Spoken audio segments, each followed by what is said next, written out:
భారత జట్టుకు హెడ్ కోచ్గా గౌతమ్ గంభీర్ బాధ్యతలు స్వీకరించిన తర్వాత జట్టులో ప్రయోగాలు శృతిమించాయి అన్న విమర్శలు ఇటు స్వదేశంలోనూ అటు విదేశాల నుంచి కూడా పెరుగుతూనే ఉన్నాయి. చీఫ్ సెలెక్టర్ అజిత్ అగార్కర్, గంభీర్ కలిసి టీమిండియాను క్రికెట్ ల్యాబ్గా మార్చేశారు అన్న ఆరోపణలు వెల్లువెత్తుతున్నాయి.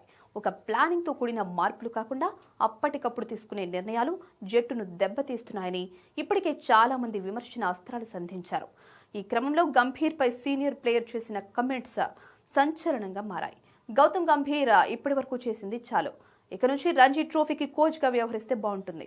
రెడ్ బాల్ క్రికెట్ గురించి తెలుసుకోవాలంటే రంజీ చాలా ఉపయోగపడుతుందని సలహా ఇచ్చారు ఇంగ్లాండ్ మాజీ స్పిన్నర్ మాంటీ పనేసర్.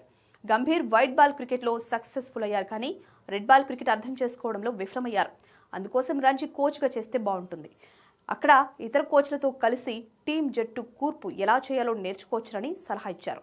ఇక్కడ చేసింది చాలు, ఇక రంజీ కోచ్గా పనిచేయడం మంచిది అనే అర్థంలో షాకింగ్ కమెంట్స్ చేశారు పనేసర్.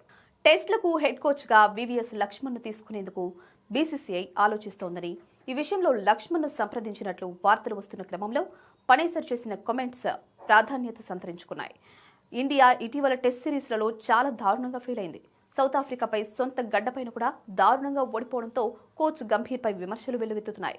కెప్టెన్ శుభ్మన్ గిల్పై కూడా కీలక వ్యాఖ్యలు చేశారు పనేసర్. గిల్ టాలెంటెడ్ ప్లేయర్ అయినప్పటికీ అన్ని ఫార్మాట్లను లీడ్ చేసేంత కాదు అని అన్నాడు. కోచ్ గంభీర్ ఆధ్వర్యంలో గిల్ కెప్టెన్సీలో టెస్ట్ క్రికెట్లో ఇండియా 2 వైట్ వాష్లను మూటగట్టుకుంది.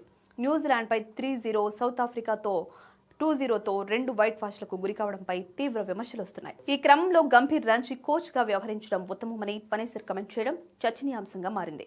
ఇక పనేసర్ చేసిన కామెంట్స్ ను భారత క్రికెట్ అభిమానులు కూడా సమర్థిస్తున్నారు.